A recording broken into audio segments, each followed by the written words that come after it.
A new year, new challenge for the European Central Bank as it appoints 3 temporary administrators to steady troubled Banca Carige. The Italian lender has been struggling after it failed to raise new capital and since 2014 has piled up €1.5 billion in losses, mainly due to bad loans.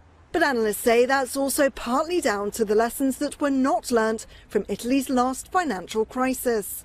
It certainly does stand as an example of what's wrong with the sector, not just the scandals that have tainted the bank's balance sheet, but the overall funding struggles that it has, the overall difficult economic performance in Italy, and the fact that these banks really have not managed to make meaningful reforms over the past few years.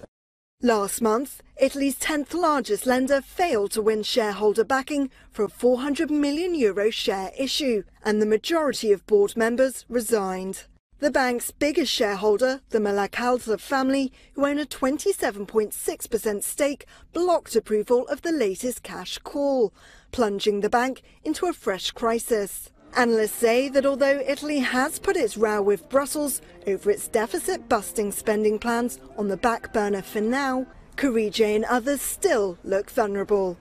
The overall economic outlook for Italy remains weak. Consumers are cautious over the next few months, which will hit spending, and I think that means the environment for Italian banks remains very, very difficult, even without, and of course we can't ignore it, even without the move from the ECB away from QE towards tighter monetary policy.